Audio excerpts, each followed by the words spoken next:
Hello ಗೆಳೆಯರಿ, ನಮ್ಮ LOX ಪ್ರಸ್ತುತಪಡಿಸುತ್ತಿರುವ ಕನ್ನಡದಲ್ಲಿ the Hindu ವಿಶ್ಲೇಷಣೆಗೆ ಸ್ವಾಗತ. ಇವತ್ತು ನಾವು ಆಗಸ್ಟ್ 10, 2021 ಹಿಂದೂ ವಿಶ್ಲೇಷಣೆಯನ್ನು ನೋಡಲಿದ್ದೇವೆ. ಸುದ್ದಿ ವಿಶ್ಲೇಷಣೆಗೆ ಮುಂಚೆ ನಿಮಗೆ ಒಂದು ಸ್ಮಾಲ್ ಅನೌನ್ಸ್ಮೆಂಟ್ ಇದೆ. ಲಾ ಎಕ್ಸಲೆನ್ಸ್ ವತಿಯಿಂದ ಪ್ರಿಲಿಮ್ಸ್ ಕಮ್ ಮೇನ್ಸ್ ಆಫ್ಲೈನ್ ಬ್ಯಾಚನ್ನು ಸ್ಟಾರ್ಟ್ ಮಾಡಲಿದ್ದಾರೆ. ಸೊ ಈ ಬ್ಯಾಚಲ್ಲಿ ನಿಮಗೆ ಒಟ್ಟಾರೆಯಾಗಿ 4 ಹಂತದಲ್ಲಿ ಕಂಪ್ಲೀಟ್ ಮಾಡಲಾಗುತ್ತೆ. ಮೊದಲೇದಾಗಿ ಆಫ್ಲೈನ್ ಕ್ಲಾಸಸ್ ಇರುತ್ತೆ ಪ್ರತಿದಿನ, ಮತ್ತು NCERT ಫೌಂಡೇಶನನ್ನು ಬಿಗಿನಿಂಗಲ್ಲೇ ಕೊಡ್ತಾರೆ. ಈ ಒಂದು ಕೋರ್ಸಲ್ಲಿ ನೀವು ಎಲ್ಲ NCERT ಚಾಪ್ಟರ್ಸ್ಗಳನ್ನು ಲೈನ್ ಬೈ ಲೈನ್ ಸಹ ಹೇಳ್ಕೊಟ್ಟಿರುವಂಥ ಒಂದು ಕೋರ್ಸ್ ಇದೆ. ಅದಕ್ಕೆ ಸಂಬಂಧಪಟ್ಟಂಥ ಟೆಸ್ಟ್ಗಳು ಇರುತ್ತೆ. ನಿಮಗೆ ಫೌಂಡೇಶನ್ ಸ್ಟ್ರಾಂಗ್ ಮಾಡೋದಕ್ಕೋಸ್ಕರ ಫಸ್ಟ್ ಟೈಮ್ ಲಾ ಎಕ್ಸಲೆನ್ಸ್ ಸ್ಟಾರ್ಟ್ ಮಾಡಿರುವಂಥ ಕೋರ್ಸ್ ಇದಾಗಿದ್ದು, ಸೊ ಇದರ ಬೆನಿಫಿಟನ್ನು ನೀವು ತೊಗೋಬೋದು. ಜೊತೆಗೆ ಪ್ರಿಲಿಮ್ಸ್ ಸ್ಪೆಸಿಫಿಕ್ ಆಗಿ ರ್ಯಾಪಿಡ್ ರಿವಿಷನ್ಸ್ ಪ್ರೋಗ್ರಾಮ್ಗಳನ್ನು ಸಹ ಕಂಡಕ್ಟ್ ಮಾಡಲಾಗಿದ್ದು, ಪ್ರಿಲಿಮ್ಸ್ಗೆ ಸಂಬಂಧಪಟ್ಟಂತೆ ಮತ್ತು ಮೇನ್ಸ್ಗೆ ಸಂಬಂಧಪಟ್ಟಂಥ ಟೆಸ್ಟ್ ಸೀರೀಸ್ಗಳನ್ನು ಸಹ ಕಂಡಕ್ಟ್ ಮಾಡ್ತಾರೆ. ಯಾರು ಮತ್ತು ಕನ್ನಡದಲ್ಲಿ ಬರೀತಾರೆ ಅಂತಂದ ಆಶೆ ಇಟ್ಕೊಂಡಿರ್ತಾರಲ್ಲ ಮೇನ್ಸನ್ನು, ಸೊ ಅವ್ರಿಗೂ ಸಹ ಹೆಲ್ಪ್ ಆಗುವಂತಹ ಮೆಂಟರ್ಶಿಪ್ ಪ್ರೋಗ್ರಾಮನ್ನು ಸಹ ಲಾ ಎಕ್ಸಲೆನ್ಸ್ ವತಿಯಿಂದ ನಿಮಗೆ ಕೊಡಲಾಗುತ್ತೆ. ಇದಕ್ಕೆ ಸಂಬಂಧಪಟ್ಟಂಥ ಹೆಚ್ಚಿನ ಮಾಹಿತಿ ನಿಮಗೆ ಬೇಕಿದ್ದರೆ ಕೊಟ್ಟಿರುವಂಥ ಕಾಂಟ್ಯಾಕ್ಟ್ ನಂಬರ್ಗಳಿಗೆ ಕಾಲ್ ಮಾಡಿದರೆ ಇನ್ನೂ ಹೆಚ್ಚು ನಿಮಗೆ ಡೀಟೇಲ್ಸನ್ನು ಕೊಡ್ತಾರೆ. ಏನೇ ಡೌಟ್ಸ್ ಇದ್ದರೂ ಕ್ಲಿಯರ್ ಮಾಡ್ತಾರೆ. ಇವತ್ತಿನ ಮೊದಲನೇ article IPCC report forecast future of severe weather.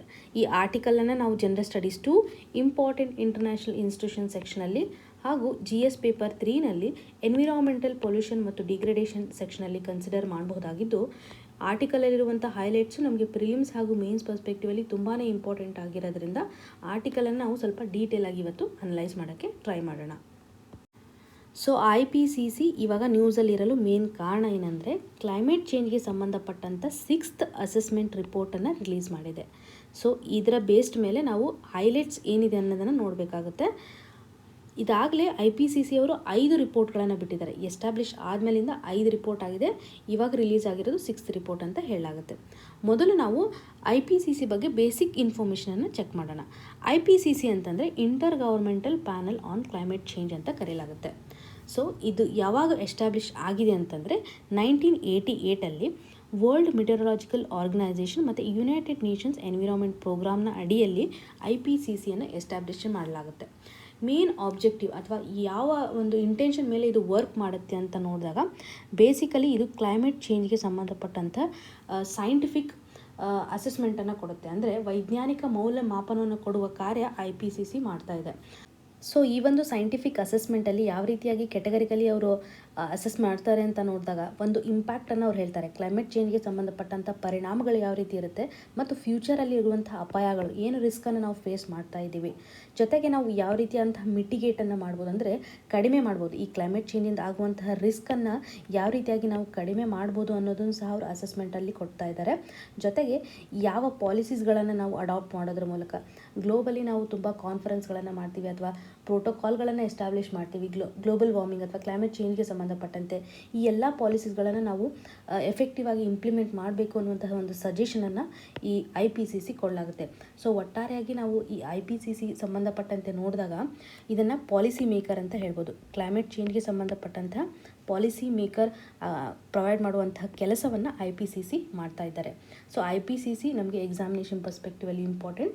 ಏನು ಫಂಕ್ಷನ್ ಕ್ಲೈಮೇಟ್ ಚೇಂಜ್ ಅಂತ ಮೈಂಡಲ್ಲಿ ಬಂದಾಗ ಇಂಪಾರ್ಟೆಂಟ್ ರಿಪೋರ್ಟ್ ಅಂತ ನೋಡಿದಾಗ ನಾವು IPCC ತುಂಬ ಇಂಪಾರ್ಟೆಂಟ್ ಆರ್ಗನೈಸೇಷನ್ ಆಗುತ್ತೆ. IPCCಗೆ ಸಂಬಂಧಪಟ್ಟಂತೆ ಎಡಿಷ್ನಲ್ ಇನ್ಫಾರ್ಮೇಷನನ್ನು ನಾವು ಚೆಕ್ ಮಾಡಿದಾಗ, ಫಸ್ಟ್ ಟೈಮ್ ಅದು ರಿಪೋರ್ಟ್ ಕೊಟ್ಟಿರೋದು 1990ನಲ್ಲಿ. ಸೊ ಫಸ್ಟ್ ಟೈಮ್ ಕೊಟ್ಟಾದಮೇಲೆ ಅವರು ಫಸ್ಟ್ ಏನು ಹೇಳ್ತಾ ಇದ್ದಾರೆ, ಹ್ಯೂಮನ್ ಆ್ಯಕ್ಟಿವಿಟೀಸ್ ಅಥವಾ ಗ್ಲೋಬಲ್ ವಾರ್ಮಿಂಗ್ಗೆ ಸಂಬಂಧಪಟ್ಟಂತೆ ಗ್ರೀನ್ ಹೌಸ್ ಗ್ಯಾಸನ್ನು ಎಂಫಸೈಸ್ ಮಾಡಿ ಹೇಳ್ತಾ ಇದ್ದಾರೆ. ಜೊತೆಗೆ ಕೆಲವು ರಿಪೋರ್ಟ್ಸ್ಗಳನ್ನು, ಫಸ್ಟ್ ರಿಪೋರ್ಟಲ್ಲಿ ಅವರು United nation framework convention climate change ಬಗ್ಗೆ ಮಾತಾಡ್ತಾ ಇದ್ದಾರೆ. ಸೊ ಎರಡನೇ ರಿಪೋರ್ಟಲ್ಲಿ ಅವರು ಕ್ಯೋಟೋ ಪ್ರೋಟೋಕಾಲ್ನ ಹೈಲೈಟ್ಸ್ ಮಾಡ್ತಾ ಇದ್ದಾರೆ. ಅವರ ಒಂದು ಕಮಿಟ್ಮೆಂಟ್ ಯಾವ ರೀತಿ ಇದೆ ಅನ್ನೋದನ್ನು ಅವರು ಅನಲೈಸ್ ಮಾಡ್ತಾ ಇದ್ದಾರೆ, ರಿಪೋರ್ಟನ್ನು ಕೊಡ್ತಾ ಇದ್ದಾರೆ. ಜೊತೆಗೆ ಇಂಪಾರ್ಟೆಂಟ್ ನಮಗೇನಾಗುತ್ತೆ ಅಂದರೆ, 4th ರಿಪೋರ್ಟಲ್ಲಿ 2007ನಲ್ಲಿ ನೊಬೆಲ್ ಪ್ರೈಸನ್ನು ಸಹ IPCC ಅವರು ಪಡ್ಕೊಂಡಿದ್ದಾರೆ. ಸೊ ಇದು ನಮಗೆ ಎಕ್ಸಾಮಿನೇಷನ್ ಪರ್ಸ್ಪೆಕ್ಟಿವಲ್ಲಿ ಇಂಪಾರ್ಟೆಂಟ್. ಟೋಟಲ್ ಆಗಿ ಅವರು ಗ್ರೀನ್ ಹೌಸ್ ಗ್ಯಾಸ್ ಎಮಿಷನ್ ಬಗ್ಗೆ, ಕ್ಲೈಮೇಟ್ ಚೇಂಜ್ ಬಗ್ಗೆನೇ ಅವರು ಎಂಫಸೈಸ್ ಮಾಡ್ತಾ ಇದ್ದಾರೆ. ಲಾಸ್ಟ್ ನಮಗೆ ಬಿಟ್ಟಿರೋಂಥ 5th ರಿಪೋರ್ಟ್ ಇರೋದು 2014ನಲ್ಲಿ. 2014 ಆದಮೇಲೆ ಇವಾಗ ರಿಲೀಸ್ ಆಗಿರೋದು 2021ನಲ್ಲಿ. ಸೊ ಈ ಒಂದು ಆರ್ಟಿಕಲಲ್ಲಿರುವಂಥ ಹೈಲೈಟ್ಸ್ ಪ್ರತಿಯೊಂದು ವರ್ಡು ನಮಗೆ ವೆರಿ ಇಂಪಾರ್ಟೆಂಟ್ ಆಗುತ್ತೆ. ಇನ್ನು 6th ಅಸೆಸ್ಮೆಂಟ್ ರಿಪೋರ್ಟ್ ಅಡಿಯಲ್ಲಿ ಗ್ಲೋಬಲ್ ವಾರ್ಮಿಂಗ್ನಿಂದಾಗಿ ನಾವು ಜಾಗತಿಕ ತಾಪಮಾನ ಏನಂತ ಕರಿತೀವಲ್ಲ, ಇದರಿಂದಾಗಿ ಓಷನ್ ಮೇಲೆ ಇಂಪ್ಯಾಕ್ಟ್ ಆಗ್ತಾ ಇದೆ. ಸೊ ಓಷನ್ ಟೆಂಪ್ರೇಚರ್ ಇನ್ಕ್ರೀಸ್ ಆಗ್ತಾ ಇದೆ. ಇದರಿಂದ ನಾವೇನು ಹೇಳ್ಬೋದು, ಓಷನ್ ವಾರ್ಮಿಂಗ್ ಕೆಪಾಸಿಟಿ ಇನ್ಕ್ರೀಸ್ ಆಗ್ತಾ ಹೋಗ್ತಾ ಇದೆ ಅಂತ. ಈ ವಾರ್ಮಿಂಗ್ ಆಗೋದ್ರಿಂದ ನಾವು ಸೀ ಲೆವೆಲ್ ಇನ್ಕ್ರೀಸ್ ಆಗೋದನ್ನು ಕಾಣ್ತಾ ಇದ್ದೀವಿ. ಆಟೋಮೆಟಿಕಲಿ ಸೀ ಲೆವೆಲ್ ಇನ್ಕ್ರೀಸ್ ಆಗ್ತಾ ಇದೆ ಅಂತಂದರೆ ಕಡಲ ತೀರದಲ್ಲಿ ಏನಾಗುತ್ತೆ, ಫ್ಲಡ್ಡಿಂಗ್ ಜಾಸ್ತಿ ಆಗುತ್ತೆ. ಸೊ ಕೋಸ್ಟಲ್ ಫ್ಲಡ್ಡಿಂಗು ಸಹ ಇನ್ಕ್ರೀಸ್ ಆಗುತ್ತೆ. ಅದರಲ್ಲೂ ಕಡಿಮೆ ಮಟ್ಟದ ಪ್ರದೇಶ ಅಂತ ಏನು ಕರಿತೀವಲ್ಲ, ಲೋ ಲೆವೆಲ್ ಏರಿಯಾ ಅಂತ ಎಲ್ಲಿ ಕರಿತೀವಲ್ಲ, ಅಲ್ಲಿ ಫ್ಲಡ್ಡಿಂಗ್ ಜಾಸ್ತಿ ಆಗೋದನ್ನು ನಾವು ನೋಡ್ತಾ ಇದ್ದೀವಿ. ಸೊ ಇಷ್ಟು ಮೇನಾಗಿ ಅವರು ಗ್ಲೋಬಲ್ ವಾರ್ಮಿಂಗ್ಗೆ ಸಂಬಂಧಪಟ್ಟಂಥ ಇಂಪಾರ್ಟೆಂಟ್ ಥಿಂಗನ್ನು ಹೈಲೈಟ್ ಮಾಡಿದ್ದಾರೆ. ಸೊ ಜನರಲ್ ಆಗಿ ಓಷನ್ ವಾರ್ಮಿಂಗ್ನೇ ರೀಸನ್ ಆಗಿ ತೊಗೊಂಡಿದ್ದಾರೆ. ಮತ್ತು ಈ ಕ್ಲೈಮೇಟ್ ಚೇಂಜಿಂದ ಭಾರತದ ಮೇಲೆ ಯಾವ ರೀತಿ ಅಂತ ಇಂಪ್ಯಾಕ್ಟ್ ಇದೆ ಅಂತ ನಾವು ನೋಡಿದಾಗ ನಮಗೆಲ್ಲ ಗೊತ್ತು, ಭಾರತದ ಕೋಸ್ಟಲ್ ರೀಜನ್ ಎಷ್ಟಿದೆ, 7517 ಕಿಲೋಮೀಟರ್ ನಾವು ಕಡಲ ತೀರವನ್ನು ನೋಡ್ತೇವೆ.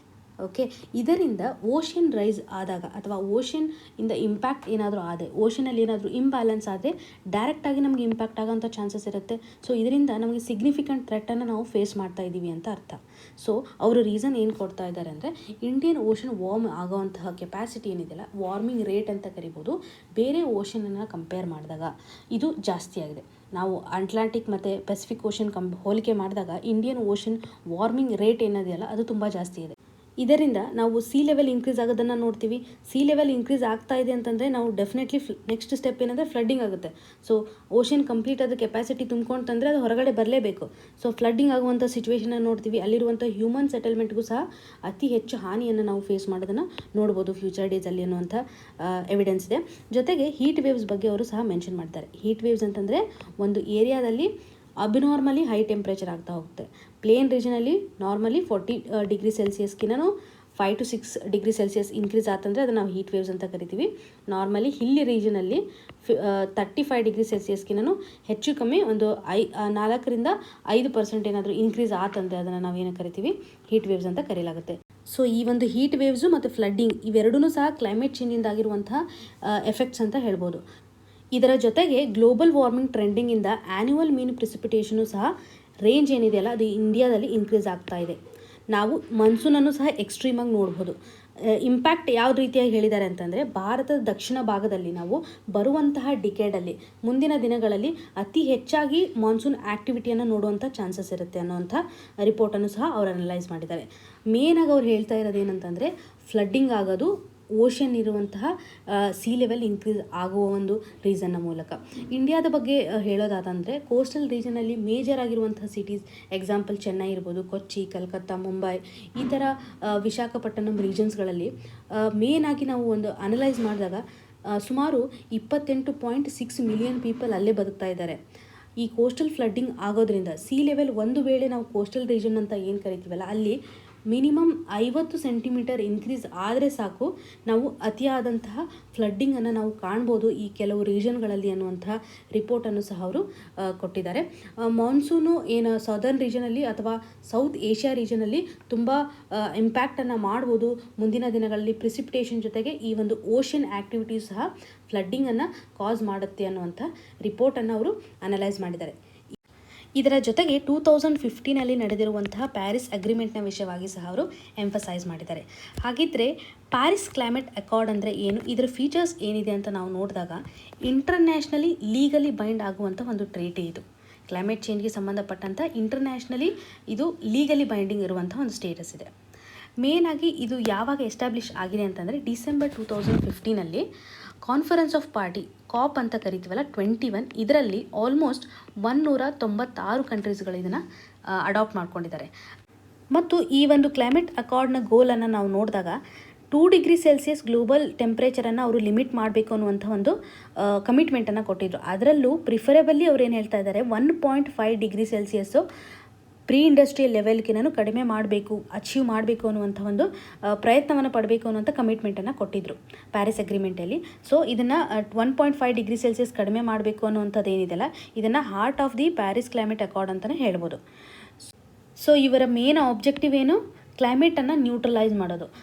ಅದು ಫೋಕಸ್ ಮಾಡೋಕ್ಕೆ ಮೇನ್ ಕಾರಣ ಏನಂದರೆ ಕ್ಲೈಮೇಟಲ್ಲಿ ಟೆಂಪ್ರೇಚರನ್ನು ಲಾಂಗ್ ಟರ್ಮಲ್ಲಿ ಕಂಟ್ರೋಲ್ ಬರೋದು ಮತ್ತು ಗ್ರೀನ್ ಹೌಸ್ ಗ್ಯಾಸಸ್ ಎಮಿಷನನ್ನು ಕಂಟ್ರೋಲಿಗೆ ಬರೋದು. ಗ್ರೀನ್ ಹೌಸ್ ಗ್ಯಾಸ್ ಎಮಿಷನ್ ಯಾವ ರೀತಿಯಾಗಿ ಟೆಂಪ್ರೇಚರನ್ನು ಇನ್ಕ್ರೀಸ್ ಮಾಡುತ್ತೆ ಅಂತ ನಮಗೆ ಅದೇನು ಕಾನ್ಸೆಪ್ಟ್ ಇದೆಯಲ್ಲ ಅದು ಗೊತ್ತಿರಬೇಕಾಗುತ್ತೆ.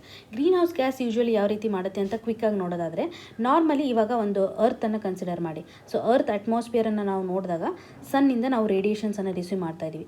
ಇದರಲ್ಲಿ UV ರೇಡಿಯೇಷನ್ಸ್ ಅಥವಾ ಇನ್ಫ್ರಾರೆಡ್ ರೇಡಿಯೇಷನ್ಸ್ ಈ ಥರ ಡಿಫ್ರೆಂಟ್ ರೇಡಿಯೇಷನ್ಸನ್ನು ನಾವು ರಿಸೀವ್ ಮಾಡ್ತಾ ಇದ್ದೀವಿ. ಯಾವಾಗ ಅರ್ತಿಂದ ನಾವು ಎಮಿಷನ್ಸ್ ಮಾಡ್ತಾ ಇದ್ದೀವಲ್ಲ, ಈ ಒಂದು ಅರ್ತ್ ಅಟ್ಮಾಸ್ಫಿಯರಲ್ಲಿ ನಾವು ಡಿಫ್ರೆಂಟ್ ಗ್ರೀನ್ ಹೌಸ್ ಗ್ಯಾಸಸ್ಗಳನ್ನು ನೋಡ್ತೀವಿ. ಓಕೆ, ಯಾವ್ಯಾವ ಗ್ರೀನ್ ಹೌಸ್ ಗ್ಯಾಸಸ್ ಇದ್ದಾವೆ? ಗ್ರೀನ್ ಹೌಸ್ ಗ್ಯಾಸಸ್ ನಮ್ಗೆ ತುಂಬ ಇಂಪಾರ್ಟೆಂಟ್. ಡೈರೆಕ್ಟಾಗಿ ಕ್ವಶನ್ಸು ಬರ್ತವೆ, ಗ್ರೀನ್ ಹೌಸ್ ಗ್ಯಾಸ್ ಇದು ಯಾವ್ದು ಹೌದು ಅಥವಾ ಅಲ್ಲ ಅನ್ನೋವಂಥದ್ದು. ಸೊ ಗ್ರೀನ್ ಹೌಸ್ ಗ್ಯಾಸ್ಗಳು ಯಾವ್ಯಾವ ಇದಾವೆ ಅನ್ನೋದನ್ನು ನೀವೇ ಕಮೆಂಟ್ ಸೆಕ್ಷನಲ್ಲಿ ಮೆನ್ಷನ್ ಮಾಡಿ. ಫಾರ್ ಎಕ್ಸಾಂಪಲ್, ನಾವಿಲ್ಲಿ ಕಾರ್ಬನ್ ಡೈಆಕ್ಸೈಡ್ ಗ್ರೀನ್ ಹೌಸ್ ಗ್ಯಾಸನ್ನು ಕನ್ಸಿಡರ್ ಮಾಡೋಣ. ಅಟ್ಮಾಸ್ಫಿಯರಲ್ಲಿ ಗ್ರೀನ್ ಹೌಸ್ ಗ್ಯಾಸಸ್ ತುಂಬ ಜಾಸ್ತಿ ಇದೆ. ನಾವಿದಾಗಲೇ ರೇಡಿಯೇಷನನ್ನು ಸನ್ನಿಂದ ರಿಸೀವ್ ಮಾಡಿದ್ದೀವಿ. ವಾಪಸ್ ಇವಾಗ ಟೆರೆಸ್ಟ್ರಿಯಲ್ ರೇಡಿಯೇಷನ್ ಏನು ವಾಪಸ್ ಹೋಗಬೇಕಾಗತ್ತಲ್ಲ, ಈ ಹೋಗುವಾಗ ಏನು ಮಾಡುತ್ತೆ ಅಂದರೆ UV ರೇಡಿಯೇಷನ್ಸ್, ಈ ಥರ ಇನ್ಫ್ರಾರೆಡ್ ರೇಡಿಯೇಷನ್ಸ್ ಏನು ರೇಡಿಯೇಷನ್ಸ್ಗಳು ಇರುತ್ತಲ್ಲ, ಇದನ್ನೆಲ್ಲನೂ ಕಾರ್ಬನ್ ಡೈಆಕ್ಸೈಡ್ ಟ್ರ್ಯಾಪ್ ಮಾಡ್ತಾ ಇದೆ. ಇದರಿಂದ ಏನಾಗುತ್ತೆ, ಈ ರೀತಿ ಟ್ರ್ಯಾಪ್ ಮಾಡೋದ್ರಿಂದ ಟೆಂಪ್ರೇಚರ್ ಏನಾಗುತ್ತೆ, ಇನ್ಕ್ರೀಸ್ ಆಗ್ತಾ ಹೋಗ್ತಾ ಇದೆ ಅಟ್ಮಾಸ್ಫಿಯರಲ್ಲಿ. So greenhouse gases main function ಏನಾಗ್ತಾ ಇದೆ ಅಂದರೆ ಹೀಟನ್ನು ಅರ್ತ್ ಸರ್ಫೇಸಲ್ಲಿ ಟ್ರ್ಯಾಪ್ ಮಾಡ್ತಾ ಹೋಗ್ತಾ ಇದೆ. ಇದನ್ನು ನಾವು ಏನಂತೀವಿ, ಗ್ಲೋಬಲ್ ವಾರ್ಮಿಂಗ್ ಅಂತ ಕರಿತೀವಿ. ಸೊ ಮೇನ್ ಕಮಿಟ್ಮೆಂಟ್ ಏನಿದೆ ಈ ಒಂದು ಪ್ಯಾರಿಸ್ ಕ್ಲೈಮೇಟಲ್ಲಿ ಅಂತಂದರೆ, ಈ ರೀತಿಯಾಗಿ ನಾವು ಗ್ಲೋಬಲ್ ಟೆಂಪ್ರೇಚರ್ನ ಕಡಿಮೆ ಮಾಡೋದಕ್ಕೋಸ್ಕರ ನಾವು ಮೇನಾಗಿ ಗ್ರೀನ್ ಹೌಸ್ ಗ್ಯಾಸಸ್ ಮೇಲೆ ಫೋಕಸ್ ಮಾಡ್ಬೋದು. ಗ್ರೀನ್ ಹೌಸ್ ಗ್ಯಾಸಸ್ಗಳ ಎಮಿಷನನ್ನು ನಾವು ಕಡಿಮೆ ಮಾಡ್ತಾ ಹೋದರೆ ಇಲ್ಲಿ ಟ್ರ್ಯಾಪ್ ಆಗುವಂತಹ ರೇಟ್ ಏನಿರುತ್ತಲ್ಲ ಕಡಿಮೆ ಆಗ್ತಾ ಹೋಗುತ್ತೆ ಮತ್ತು ಗ್ಲೋಬಲ್ ಟೆಂಪ್ರೇಚರು ಸಹ ಆಟೋಮೆಟಿಕಲಿ ಕಡಿಮೆ ಆಗುತ್ತೆ. ಇದರಿಂದ ನಾವು ಕ್ಲೈಮೇಟ್ ಚೇಂಜನ್ನು ಒಂದು ಲೆವೆಲ್ಗೆ ತರಬಹುದು ಅನ್ನುವಂಥ ಅಸೆಸ್ಮೆಂಟನ್ನು ಅವ್ರು ಕೊಟ್ಟಿದ್ದಾರೆ. ಸೊ ಮೇನಾಗಿ ನಮಗೆ ಈ ಒಂದು ಪ್ರಾಬ್ಲಮ್ಗೆ ಸೊಲ್ಯೂಷನ್ ಯಾವ ರೀತಿ ಇದೆ, ವೇ ಫಾರ್ವರ್ಡನ್ನು ನಾವು ನೋಡಿದಾಗ ಎಮಿಷನ್ ಮೇಲೆ ಫೋಕಸ್ ಮಾಡಬೇಕು. ಇದಾಗಲೇ ನಾವು ನೋಡಿದ್ದೀವಿ ಯಾವ ರೀತಿಯಾಗಿ ವರ್ಕ್ ಆಗುತ್ತೆ ಗ್ರೀನ್ ಹೌಸ್ ಗ್ಯಾಸ್ ಅಂತ. ನೆಟ್ ಝೀರೋ ಎಮಿಷನ್ ಅಂತಂದರೆ ಕಂಪ್ಲೀಟಾಗಿ ನಾವು ಏನು ಮಾಡೋದು, ಯಾವುದೇ ರೀತಿಯಾದಂಥ ಎಡಿಷ್ನಲ್ ಗ್ರೀನ್ ಹೌಸ್ ಗ್ಯಾಸಸನ್ನು ಎಮಿಷನ್ ಮಾಡುವಂತಿಲ್ಲ ಅನ್ನುವಂಥ ರೆಕಮೆಂಡೇಷನ್ಸನ್ನು ಅವರು ಸ್ಟ್ರಿಕ್ಟಾಗಿ ಕೊಟ್ಟಿದ್ದಾರೆ. ಮತ್ತು ಪ್ರತಿಯೊಂದು ಕಂಟ್ರಿಗಳು ಸಹ ಡೀಪ್ ಎಮಿಷನ್ ಕಟ್ಟನ್ನು ಎಕ್ಸ್ಟ್ರೀಮ್ ಲೆವೆಲಲ್ಲಿ ಫಾಲೋ ಮಾಡಿದರೆ ನಾವು ಈ ಒಂದು ಕಮಿಟ್ಮೆಂಟನ್ನು ಅಚೀವ್ ಮಾಡ್ಬೋದು ಅನ್ನುವಂತಹ ರೆಕಮೆಂಡೇಷನ್ ಸಹ ಅವರು ಎಂಫಸೈಸ್ ಮಾಡಿದ್ದಾರೆ. ಸೊ ಈ ಒಂದು ಆರ್ಟಿಕಲಿಂದ ನಮಗೆ ತಿಳ್ಕೊಬೇಕಾಗಿರೋದು ಏನಂದರೆ, ಗ್ಲೋಬಲ್ ಟೆಂಪ್ರೇಚರಿಂದ ನಾವು ಓಷನ್ ಲೆವೆಲನ್ನು ಇನ್ಕ್ರೀಸ್ ಆಗೋದನ್ನು ನೋಡ್ತೀವಿ. ಇದರಿಂದ ಆಟೋಮೆಟಿಕಲಿ ಫ್ಲಡ್ಡಿಂಗ್ ಆಗ್ತಾ ಇದೆ.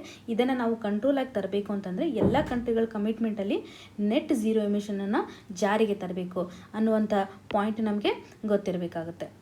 ಇದರ ಜೊತೆಗೆ ನಿಮಗೆ ಇನ್ನೊಂದು ಕ್ವಶನ್ ಏನಂದರೆ, ಗ್ರೀನ್ ಹೌಸ್ ಗ್ಯಾಸ್ಗೆ ಸಂಬಂಧಪಟ್ಟಂಥ ಯಾವ್ಯಾವ ಪ್ರೋಟೋಕಾಲ್ಸ್ ಇದ್ದಾವೆ ಇಂಟರ್ನ್ಯಾಷನಲಿ ಅನ್ನೋದನ್ನು ನೀವು ಕಮೆಂಟ್ ಸೆಕ್ಷನಲ್ಲಿ ಮೆನ್ಷನ್ ಮಾಡಿ. ಇನ್ನು ಮುಂದಿನ article PM sets out framework for maritime security. ಈ ಒಂದು ಆರ್ಟಿಕಲನ್ನು ನಾವು ಜನರಲ್ ಸ್ಟಡೀಸ್ ಟು ಇಂಟರ್ನ್ಯಾಷನಲ್ ರಿಲೇಷನಲ್ಲಿ ಕನ್ಸಿಡರ್ ಮಾಡಬಹುದಾಗಿದ್ದು, ಸಬ್ ಸೆಕ್ಷನಲ್ಲಿ ನೋಡಿದಾಗ effects of policies and politics of countries on India's ಇಂಟರ್ಸೆಕ್ಷನಲ್ಲಿ ಕನ್ಸಿಡರ್ ಮಾಡೋಣ. ಆರ್ಟಿಕಲಲ್ಲಿರುವಂಥ ಹೈಲೈಟ್ಸನ್ನು ನಾವು ನೋಡಿದಾಗ, ಯುನೈಟೆಡ್ ನೇಷನ್ ಸೆಕ್ಯೂರಿಟಿ ಕೌನ್ಸಿಲ್ನಲ್ಲಿ ಮ್ಯಾರಿಟೈಮ್ ಸೆಕ್ಯೂರಿಟಿಗೆ ಸಂಬಂಧಪಟ್ಟಂಥ ಒಂದು ಡಿಬೇಟನ್ನು ಇಡಲಾಗಿತ್ತು. ಆ ಡಿಬೇಟ್ನ ಟೈಟಲ್ ಈ ರೀತಿಯಾಗಿದೆ, enhancing maritime security a case for international cooperation ಅನ್ನುವಂಥದ್ದು. ಈ ಒಂದು ಟೈಟಲ್ ನಡಿಯಲ್ಲಿ ಡಿಸ್ಕಷನ್ ಎಲ್ಲ ನಡೀತಾ ಇತ್ತು ಯುನೈಟೆಡ್ ಸೆಕ್ಯೂರಿಟಿ ಕೌನ್ಸಿಲ್ನಲ್ಲಿ. ಇದರ ಜೊತೆಗೆ ಈ ಒಂದು ಕೌನ್ಸಿಲಲ್ಲಿ ಹಲವಾರು ದೇಶದ ಪ್ರೆಸಿಡೆಂಟ್ಗಳು ಸಹ ಅಟೆಂಡ್ ಆಗಿರ್ತಾರೆ. ಭಾರತದಿಂದ ಅಟೆಂಡ್ ಆಗಿರುವಂಥ ಪ್ರಧಾನಮಂತ್ರಿ ಮೋದಿಜಿಯವರು ಇವರ ಒಂದು ಪ್ರೆಸಿಡೆನ್ಷಿಯಲ್ ಶಿಪ್ಪಲ್ಲಿ ಅವರು ಯುನೈಟೆಡ್ ನೇಷನ್ ಮಾಡಿರುವಂಥ ಒಂದು ಲಾನ್ನು ಎಂಫಸೈಸ್ ಮಾಡಿದ್ದಾರೆ. ಈ ಒಂದು ಸ್ಟೇಟ್ಮೆಂಟನ್ನು ಈ ಒಂದು ಸೆಕ್ಯೂರಿಟಿ ಕೌನ್ಸಿಲ್ ಏನು ಮಾಡ್ತಾ ಇದೆ ಅಂತಂದರೆ, ಪ್ರತಿಯೊಂದು ದೇಶಕ್ಕೆ ಇದೊಂದು ಲೀಗಲ್ ಫ್ರೇಮ್ವರ್ಕ್ ಆಗಿ ವರ್ಕ್ ಆಗ್ತಾ ಇದೆ. ಮ್ಯಾರಿಟೈಮ್ ಆ್ಯಕ್ಟಿವಿಟಿಗೆ ಸಂಬಂಧಪಟ್ಟಂತೆ ಈ ಲಾ ಆಫ್ ಸಿ ಅಂತ ಏನು ಕರಿತೀವಲ್ಲ, United Nations convention on the law of the sea, ಇದನ್ನು ರೀಎಸ್ಟಾಬ್ಲಿಷ್ಮೆಂಟ್ ಮಾಡಬೇಕು ಅನ್ನೋದನ್ನು ಅವರು ಅಡಾಪ್ಟ್ ಮಾಡ್ತಾ ಇದ್ದಾರೆ. ಸೊ ನಮಗೆ examination perspectively law of C ತುಂಬ ಇಂಪಾರ್ಟೆಂಟ್ ಆಗುತ್ತೆ. ಸೊ ಲಾ ಆಫ್ ದ ಸಿಗೆ ಸಂಬಂಧಪಟ್ಟಂತೆ ಒಂದಷ್ಟು ಮಾಹಿತಿಯನ್ನು ನಾವು ರೀಕಲೆಕ್ಟ್ ಮಾಡ್ಕೊಳಕ್ಕೆ ಟ್ರೈ ಮಾಡೋಣ. ಫುಲ್ ಫಾರ್ಮನ್ನು ನೋಡೋದಾದರೆ, United Nations convention on the law of C ಅಂತ ಕರೆಯಲಾಗುತ್ತೆ. ಇದನ್ನು 1982ನಲ್ಲಿ ಎಸ್ಟಾಬ್ಲಿಷ್ ಮಾಡಲಾಗುತ್ತೆ. ಮತ್ತು ಈ ಒಂದು ಇಂಟರ್ನ್ಯಾಷನಲ್ ಕನ್ವೆನ್ಷನನ್ನು ಸಮುದ್ರದಲ್ಲಿರುವಂಥ ಅಧಿಕಾರ ವ್ಯಾಪ್ತಿಯನ್ನು ಡಿಸೈಡ್ ಮಾಡುವಂಥ ಕನ್ವೆನ್ಷನ್ ಅಂತ ಹೇಳ್ಬೋದು. ಅಂದರೆ ಇಂಟರ್ನ್ಯಾಷನಲಿ ನಾವು ಒಂದೇ ಒಂದು ಲಾನ ಎಲ್ಲರೂ ಫಾಲೋ ಮಾಡ್ತಿರುವಂತಹ, ಅದು ಮ್ಯಾರಿಟೈಮ್ಗೆ ಸಂಬಂಧಪಟ್ಟಂತೆ ಒಂದು ಪ್ರತಿಯೊಂದು ಸ್ಟೇಟ್ ಏನಿದೆಯಲ್ಲ ಯಾವ ರೀತಿಯಂಥ ಅಧಿಕಾರ ವ್ಯಾಪ್ತಿ ಇರುತ್ತೆ ಒಂದು ಪರ್ಟಿಕ್ಯುಲರ್ ಕೋಸ್ಟಲ್ ರೀಜನಲ್ಲಿ ಅನ್ನೋದನ್ನು ಈ ಲಾ ಡಿಸೈಡ್ ಮಾಡುತ್ತೆ. ಸೊ ಇದರ ಜೊತೆಗೆ ಇವರು ಆಫ್ ಶೋರ್ ಗವರ್ನೆನ್ಸನ್ನು ಸಹ ಎಸ್ಟಾಬ್ಲಿಷ್ ಮಾಡ್ತಾರೆ. ಅಂದರೆ ಒಂದು ಸ್ಟೇಟು ರೈಟ್ಸ್ ಯಾವ ರೀತಿಯಾಗಿರುತ್ತೆ, ಯಾವ ರೀತಿಯಂತಹ ರೆಸ್ಪಾನ್ಸಿಬಿಲಿಟೀಸ್ ಇರುತ್ತೆ, ನ್ಯಾವಿಗೇಷನನ್ನು ಯಾವ ರೀತಿಯಾಗಿ ಮಾಡ್ಬೋದು ಪ್ರತಿಯೊಂದು ಓಷನಲ್ಲಿ. ಸೊ ಬಾರ್ಡರ್ ಕಂಟ್ರಿನಲ್ಲಿ ಕಂಪ್ಲೀಟ್ ಗವರ್ನೆನ್ಸನ್ನು ಮಾಡುವಂತಹ ಗೈಡ್ಲೈನ್ಸನ್ನು ಇವರು ಎಸ್ಟಾಬ್ಲಿಷ್ ಮಾಡ್ತಾ ಇದ್ದಾರೆ. ಇದರ ಜೊತೆಗೆ ಮ್ಯಾರಿಟೈಮ್ ಝೋನ್ಗೆ ಸಂಬಂಧಪಟ್ಟಂಥ 5 ರೀತಿಯಾದಂಥ ಡಿವಿಷನ್ಸ್ಗಳನ್ನು ಅವರು ಮಾಡಿದ್ದಾರೆ. ಮೊದಲೇದಾಗಿ ಇಂಟರ್ನಲ್ ವಾಟರ್ಸ್, ನಂತರ territorial sea, contiguous zones, exclusive economic zones ಮತ್ತು ಹೈ ಸಿ ಅಂತ ಈ ರೀತಿಯಾಗಿ ಓಷನನ್ನು ಡಿವೈಡ್ ಮಾಡಲಾಗುತ್ತೆ. ಇದರಲ್ಲಿ ಈ ಒಂದು ಸ್ಟೇಟ್ನ ಅಧಿಕಾರ ವ್ಯಾಪ್ತಿ ಯಾವ ರೀತಿ ಇರುತ್ತೆ ಅನ್ನೋದನ್ನು ಇನ್ ಡೀಟೇಲ್ ಆಗಿ ಪ್ರತಿಯೊಂದು ಸ್ಟೇಜಸ್ಗೂ ಸಹ, ಪ್ರತಿಯೊಂದು ಝೋನ್ಸ್ಗೂ ಸಹ ಒಂದು ಲೀಗಲ್ ಸ್ಟೇಟಸನ್ನು ಅವರು ಕೊಡ್ತಾ ಹೋಗ್ತಾ ಇದ್ದಾರೆ ಅನ್ನುವಂಥ ಗೈಡ್ಲೈನ್ಸನ್ನು ಈ ಒಂದು ಲಾ ಆಫ್ ಸಿ ನಮಗೆ ನೀಡ್ತಾ ಇದೆ.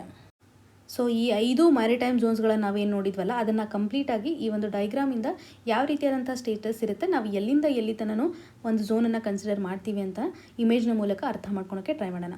ನಾನು ಇಲ್ಲಿ ಇಂಡಿಯನ್ ಇಮೇಜನ್ನು ಕೊಟ್ಟಿದ್ದೀನಲ್ಲ, ಇಲ್ಲಿ ಕೋಸ್ಟಲ್ ರೀಜನನ್ನು ನೀವು ಜಸ್ಟ್ ಅಂಡರ್ಸ್ಟ್ಯಾಂಡ್ ಮಾಡ್ಕೊಳೋದಕ್ಕೋಸ್ಕರ ಕೋಸ್ಟಲ್ ರೀಜನ್ ಅಂತ ಕನ್ಸಿಡರ್ ಮಾಡಿ. ಸೊ ಫಾರ್ ಎಕ್ಸಾಂಪಲ್ ಇವಾಗ ಆಂಧ್ರ ಪ್ರದೇಶ ನಾನು ಇಲ್ಲಿ ತೊಗೊಂಡಿದ್ದೀನಿ. ಆಂಧ್ರ ಪ್ರದೇಶದಿಂದ ಇಲ್ಲಿಂದ ಬೇಸ್ ಲೈನು ನಮಗೆ ಕನ್ಸಿಡರ್ ಆಗುತ್ತೆ. ಯಾವಾಗಲೂ ನಾವು ಒಂದು ಸ್ಟೇಟ್ ಇರ್ಬೋದು, ಯಾವುದೇ ಒಂದು ಸ್ಟೇಟ್ ಆಫಿಷಿಯಲಿ ರಿಕಗ್ನೈಸ್ ಮಾಡುತ್ತೆ ಈ ಒಂದು ಬೇಸ್ ಲೈನನ್ನು. ಬೇಸ್ ಲೈನ್ ಯಾವ ರೀತಿ ಅಂತಂದರೆ ಲೋ ವಾಟರ್ ಲೆವೆಲ್ ಅಂತ ಕನ್ಸಿಡರ್ ಆಗುತ್ತೆ. ಲೋ ವಾಟರ್ ಲೆವೆಲ್ ಅಂತಂದರೆ ನಿಮಗೆಲ್ಲ ಗೊತ್ತಿರುತ್ತೆ, ಹೈ ಟೈಡು ಮತ್ತು ಲೋ ಟೈಡ್ ಅಂದರೆ ಯಾವ ರೀತಿ ಆಗುತ್ತೆ. ಹೈ ಟೈಡ್ ಇದ್ದಾಗ ವಾಟರ್ ಲೆವೆಲ್ ಹೈಯಾಗಿ ಹೋಗ್ಬಿಟ್ಟಿರುತ್ತೆ. ಸೊ ಲೋ ಟೈಡ್ ಟೈಮಲ್ಲಿ ಲೋ ವಾಟರ್ ಲೆವೆಲ್ ನಾವು ನೋಡ್ತೀವಿ. ಆ ಲೋ ವಾಟರ್ ಲೆವೆಲನ್ನು ಒಂದು ಪರ್ಟಿಕ್ಯುಲರ್ ಸ್ಟೇಟ್ ರಿಕಗ್ನೈಸ್ ಮಾಡುತ್ತೆ. ಆಂಧ್ರ ಪ್ರದೇಶ್ ಇರ್ಬೋದು ಅಥವಾ ಈ ಕೋಸ್ಟಲ್ ರೀಜನ್ ಇರುವಂಥ ಒಡಿಶಾ, ಆ ಒಂದು ಸ್ಟೇಟ್ ಡಿಸೈಡ್ ಮಾಡಿರುತ್ತೆ ಅವರ ಒಂದು ಕೋಸ್ಟಲ್ ರೀಜನಲ್ಲಿ ಲೋ ಟೈಡ್ ಎಲ್ಲಿಗೆ ಬರುತ್ತೆ ಎಕ್ಸಾಕ್ಟ್ ಆಗಿ ಅನ್ನೋದನ್ನು. ಸೊ ಇದರ ಬೇಸ್ಡ್ ಮೇಲೆ ನಾವು ಬೇಸ್ ಲೈನನ್ನು ಡಿಸೈಡ್ ಮಾಡಿದ್ವಿ. ಈ ಬೇಸ್ ಲೈನಿಂದ ಈ ಕಂಪ್ಲೀಟಾಗಿ ಆ ಸ್ಟೇಟಿಗೆ ಸಂಬಂಧಪಟ್ಟಂಥ ಬಾರ್ಡರ್ಗೆ ಎಷ್ಟು ವಾಟರ್ ಇರುತ್ತಲ್ಲ ಅದನ್ನು ನಾವು ಇಂಟರ್ನಲ್ ವಾಟರ್ ಅಂತ ಕರೆಯಲಾಗುತ್ತೆ. ಸೊ ಇಂಟರ್ನಲ್ ವಾಟರ್ ಅಂದರೆ ಬೇಸ್ ಲೈನಿಂದ ಹಿಡಿದ್ಬಿಟ್ಟು ಎಕ್ಸಾಕ್ಟಾಗಿ ಆ ಕೋಸ್ಟಲ್ ಬಾರ್ಡರ್ ಏನಿರುತ್ತಲ್ಲ ಅಲ್ಲಿ ತನೂ ಯಾವ ವಾಟರ್ ಬರುತ್ತೆ ನಮಗೆ ಶೋರ್ ಅಂತ ನೋಡ್ತೀವಲ್ಲ ಬೀಚಸಲ್ಲಿ, ಅಷ್ಟು ವಾಟರನ್ನು ನಾವು ಕಂಪ್ಲೀಟಾಗಿ ಇಂಟರ್ನಲ್ ವಾಟರ್ ಅಂತ ಕರೆಯಲಾಗುತ್ತೆ. ಈ ಒಂದು ಇಂಟರ್ನಲ್ ವಾಟರಲ್ಲಿ ನಾವು ಪೋರ್ಟ್ಸ್ಗಳನ್ನು ನೋಡ್ತೀವಿ, ಬೇಗಳನ್ನು ನೋಡ್ತೀವಿ, ಇನ್ಲೆಟ್ಸನ್ನು ನೋಡ್ತೀವಿ, ರಿವರ್ ಇವಾಗ ಲೇಕ್ಸ್ಗಳು ಸಹ ಸೀಗೆ ಕನೆಕ್ಟ್ ಆಗುವಂಥ ಸಿಚುವೇಷನನ್ನು ನೋಡ್ತೀವಲ್ಲ, ಇದೆಲ್ಲ ಆ್ಯಕ್ಟಿವಿಟೀಸ್ಗಳನ್ನು ನಾವು ಇಂಟರ್ನಲ್ ವಾಟ್ರಲ್ಲಿ ನೋಡಲಾಗುತ್ತೆ. ಸೊ ಸಿಂಪಲ್ಲಾಗಿ ನಮಗೆ ಬೇಸ್ ಲೈನಿಂದ ಲ್ಯಾಂಡ್ ವರ್ಡ್ ಕಡೆ ಇರುವಂಥ ವಾಟರನ್ನು ಇಂಟರ್ನಲ್ ವಾಟರ್ ಅಂತ ಕರೆಯಲಾಗುತ್ತೆ. ಈ ಒಂದು ಇಂಟರ್ನಲ್ ವಾಟರಲ್ಲೂ ಸಹ ನಾವು ಪ್ಯಾಸೇಜ್ ರೆಸ್ಟ್ರಿಕ್ಷನ್ ಇರುತ್ತೆ. ಪೀಸು ಮತ್ತು ಸೆಕ್ಯೂರಿಟಿಗೆ ಸಂಬಂಧಪಟ್ಟಂಥ ಕನ್ಸರ್ನ್ ಇರೋದರಿಂದ ಇಲ್ಲೂ ಸಹ ಯಾವುದೇ ರೀತಿಯಂಥ ಪ್ಯಾಸೇಜು ಇರಲ್ಲ. ಸೊ ಯಾವುದೇ ರೀತಿಯಂಥ ರೈಟ್ಸ್ ಇರಲ್ಲ, ಒಂದು ಸ್ಟೇಟು ಅಥವಾ ಒಂದು ಗೌರ್ಮೆಂಟ್ ಡಿಸೈಡ್ ಮಾಡುತ್ತೆ. ಇನ್ನು ನೆಕ್ಸ್ಟ್ ಮ್ಯಾರಿಟೈಮ್ ಝೋನನ್ನು ನೋಡಿದಾಗ ಟೆರಿಟೋರಿಯಲ್ ಸಿ ಅಂತ ಕನ್ಸಿಡರ್ ಮಾಡ್ತಾರೆ.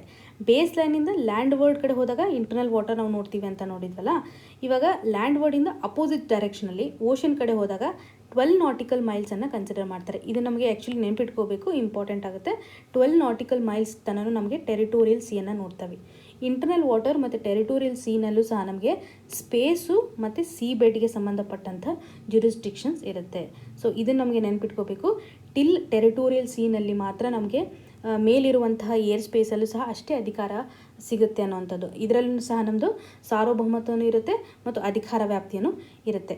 ಇಲ್ಲಿ ಸಹ ನಾವು ಏನು ಮಾಡ್ತೀವಿ, ಪ್ಯಾಸೇಜನ್ನು ಲಿಮಿಟ್ ಮಾಡಲಾಗುತ್ತೆ. ಈ ಟೆರಿಟೋರಿಯಲ್ ಸಿ 12 ನಾಟಿಕಲ್ ಮೈಲ್ಸ್ ತನೂ ಒಂದು ಪ್ಯಾಸೇಜು ರಿಸ್ಟ್ರಿಕ್ಷನಲ್ಲಿರುತ್ತೆ. ಸೊ ನಾವು ಇವಾಗ ಟೆರಿಟೋರಿಯಲ್ ಸಿಗೆ ಸಂಬಂಧಪಟ್ಟಂಥ ಒಂದು ಪಾಯಿಂಟ್ ಫಿಕ್ಸ್ ಆಗಿ ನೆನ್ಪಿಟ್ಕೋಬೇಕು. ಸಿ ಬೆಡ್ಗೆ ಇರ್ಬೋದು ಅಥವಾ ಸಬ್ ಸಾಯಿಲ್ಗೆ ಇರ್ಬೋದು, ಏರ್ ಸ್ಪೇಸ್ಗೆ ಸಂಬಂಧಿಸಿದಂತೆ ಇರ್ಬೋದು, ಇದರಲ್ಲಿ ಎಲ್ಲನೂ ಸಹ ಒಂದು ಪರ್ಟಿಕ್ಯುಲರ್ ಸ್ಟೇಟ್ ಅಥವಾ ಗೌರ್ಮೆಂಟ್ದು ಕಂಪ್ಲೀಟ್ ರೈಟ್ಸ್ ಇರುತ್ತೆ ಅನ್ನುವಂಥದ್ದು. ನೆಕ್ಸ್ಟ್ ಝೋನ್ ಏನಿದೆ ಅಲ್ಲ, ಇದನ್ನು ಕಾಂಟಿಜಿಯಸ್ ಝೋನ್ ಅಂತ ಕರೀತಾರೆ. ಈ ಒಂದು ಝೋನಲ್ಲಿ ನಮಗೆ ಏರ್ ಸ್ಪೇಸ್ಗೆ ಸಂಬಂಧಪಟ್ಟಂಥ ಯಾವುದೇ ರೈಟ್ಸ್ ಇರಲ್ಲ. ಕಂಪ್ಲೀಟಾಗಿ ನಾವು ಇಂಟರ್ನ್ಯಾಷನಲ್ ಏರ್ ಸ್ಪೇಸ್ಗೆ ಬಂದುಬಿಡುತ್ತೆ.